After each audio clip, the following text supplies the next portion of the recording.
I'd like to talk a little bit about nutrition and supplementation as it relates to hypertrophy. Dr. Layne Norton, who's been a guest on the Huberman Lab podcast and whom we both know, threw out a number range related to protein intake on the backdrop of how much protein synthesis can occur by meal, across the day, et cetera. A lot of research done there and some important work by him in particular. And then the value that he threw out was 1.6 grams per kilogram of body weight, being the lower end of the range, up to, I believe it was as high as 2.4, maybe even as high as 2.7 grams of protein per kilogram of body weight per day. That's a pretty broad range, but it's on the higher end of what I think most people think of in terms of protein intake. And then again, some people might already be right there or maybe even above that value. Now, of course, this all depends on whether or not people are omnivore, vegan, meat-based, et cetera. We won't even go there. But assuming people are getting enough protein per day, so somewhere in that range, and they are spreading out that protein intake to accommodate the fact that the body can only assimilate a certain amount of protein in any given sitting, what do you like to see people ingest at some point post-hypertrophy inducing workout in order to get the protein synthesis advantage, if you will, that is stimulated by that workout? Earlier you mentioned the post-training feeding window that, in the 90s and probably earlier, people were talking about, within the first 90 minutes, you have to get There's 30 minutes for a while, Oh, was it? 30 minutes of, a certain number of grams of carbohydrate and protein, et cetera. I think now the understanding is that window is much broader. And how broad and et cetera is still a matter of debate. But when somebody is training specifically for hypertrophy, assuming they are getting enough protein from quality sources in their other meals, and assuming that their overall macronutrient intake and caloric intake is high enough, that is, they have enough of a caloric surplus that they have the raw materials for hypertrophy, what do you like to see people ingest at some point post-workout in order to facilitate muscle protein synthesis and recovery? And this could include nutrition and supplementation, or if you want to divide those answers out, feel free to do so, of course. Yeah, okay, great. So a ton of work came out of Don Layman's lab. It was actually Layne's mentor, as well as Stu Phillips at McMaster. So a ton of work there, and we can answer a number of things here. So Layne's numbers that he recommended, also known as about a gram of protein per pound of body weight. It's a great start.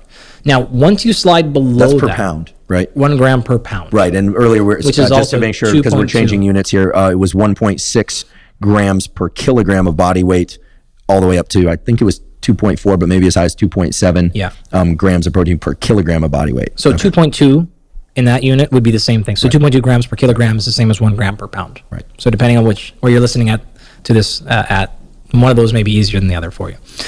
If you start getting below that number, now you do start running into questions of protein quality, protein type, and protein timing. And this is one of the reasons why I actually fully agree with Layne, is just get that number higher than you think, and then all those other variables don't matter. If that number is low, then you need to start paying attention to a bunch of other stuff. You've added now complexity to your program, things you got to pay attention to. Just stay high and it doesn't matter. And so you can just leave a lot of those things off the table. That seems to be fairly clear in the work of some of those gentlemen I just mentioned, that as long as you get to that total number, the question about timing and types and quality, it seems to matter a lot less. In fact, Stu's recent work in non-animal-based proteins, it really showed that to be fairly clear, that those are quite effective, assuming total protein intake is high enough. The amount of leucine and other amino acids in those actual proteins matter less if the total threshold is just super high. So just do that and you're fine. Now, the other caveat we have to say here is timing of macronutrients seems to be somewhat irrelevant for protein, but that is not the case for carbohydrates.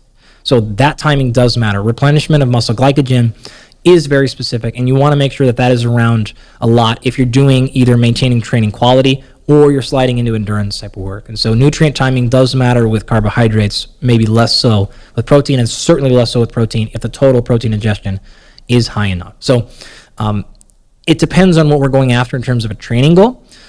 And where we want to get with all these things. In general, the way that we like to think about this is if you're doing a strength type of work where you're truly targeting that, then a 1-to-1 post-exercise protein to carbohydrate ratio is generally what we're going to go after. So this would be something like 35 grams of protein, 35 grams of carbohydrate. It doesn't have to be post. It can be pre, or my favorite is actually mid or post, but somewhere in that range, especially if you're training in the morning and you have not consumed anything prior to your workout. And that's not necessarily eating in the middle of the workout. That's drinking calories. Yeah. Okay. It's going to be I've yet to see someone eating a sandwich in the gym, although I'm sure it's happened. Yeah. So 1 to 1 is that like sort of standard number here. If you're going to do sort of more of a really hard conditioning workout, that number slides up to something like 3 or even 4 to 1, which would be carbohydrate to protein ratio. So if we want to stay at 35 grams of protein, we're going to go maybe as high as like 100 or 140 grams of carbohydrate, again, depending on what type of training we're sort of doing. If you're going to do a little bit of a combination, then you like a little bit of strength, a little bit of conditioning, and kind of a standard workout, which is probably something that a lot of people will do, then you maybe want to go to something like 2 to 1. So, 35 grams of protein, 60, 70 grams of carbohydrate. And those are kind of just like rough numbers that you can go by. And for pure hypertrophy training, would you like to see people ingest some carbohydrate post-training? For pure hypertrophy training, I want to see that as many of those nutrients around the training as generally possible. Now, again, I may change my mind when our fasting study comes out, but as it stands now, there is no advantage to not fueling around the training. And there are some known and some other potential advantages to fueling, so I just see no reason to not do it. In fact, most people are generally going to do better. Now, this is not science. This is just my coaching experience. And this is with our athletes and all of our non-athletes that we've worked with and do work with. They're just going to be better spreading those meals out generally throughout the day. And they're going to be better if they have those nutrients either pre, mid, or post. And so they're going to get, even for hypertrophy, they're going to get something like that 3 to 1 ratio of carbs to protein. Personal preference. Some people don't like to eat before they train. Some people have to eat before they train. Some people can't, put in food in their belly immediately after. Work around that. You can play based on personal preference, but we want that fueling in there because we want to maximize the potential growth, and we want to just get a jump start on recovery because we're going to be training again pretty soon.